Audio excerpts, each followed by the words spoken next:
నేను అలంకరించిన పెద్దలు గౌరవ ఉప ముఖ్యమంత్రి శ్రీ బట్టి విక్రమార్క గారికి, మంత్రివర్యులు సీతక్క గారికి, మోదన్నకి, నారాయణ గారికి, మా సాంబశివరావు గారికి, తదితర పెద్దలందరికీ నమస్సుమాంజలి. గద్దర్ గారితో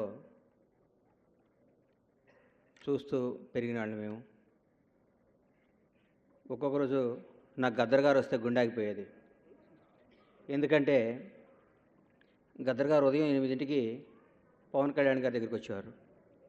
నేను అప్పటికే ఆయన షూటింగ్ రెడీ చేయడానికి నేను రెడీ చేసేవాడిని. సార్ తొందరగా వెళ్దాం, చాలామంది ఆర్టిస్టులు ఉన్నారని. గద్దర్ గారు అడుగు పెడితే ఆ రోజు షూటింగ్ క్యాన్సిల్. ఉదయం 9 నుంచి నైట్ 9 దాకా ఇద్దరు రూమ్లో ఏం మాట్లాడుకునేవారో మాకు తెలియదు.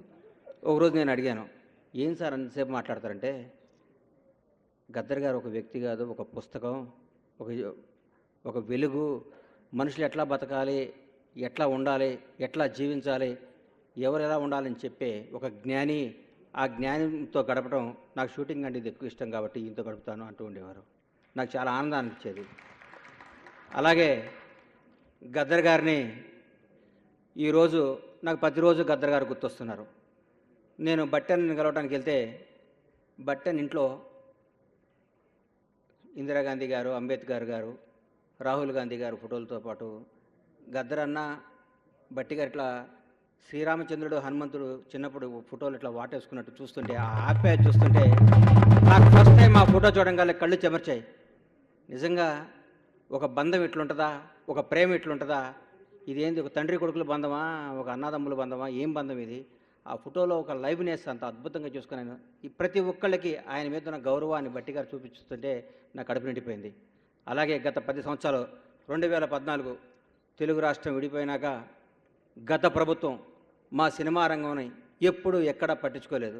ఎప్పుడు ఏ రోజు కూడా గద్దర్ గారిని గేటు బయట పెడితే గత ప్రభుత్వం, మా ప్రభుత్వం గద్దర్ గారిని ప్రజల గుండెల్లో పెట్టింది.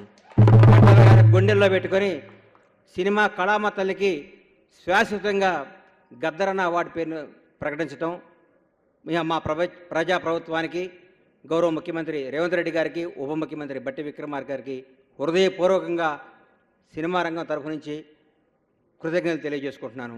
గద్దర్ అన్న, మీరు మా గుండెల్లో శాశ్వతం, మీ పాట శాశ్వతం, మీ మాట శాశ్వతం, మీ ఆశయాల శాశ్వతం. జోహార్ గద్దర్ అన్న. Thank you.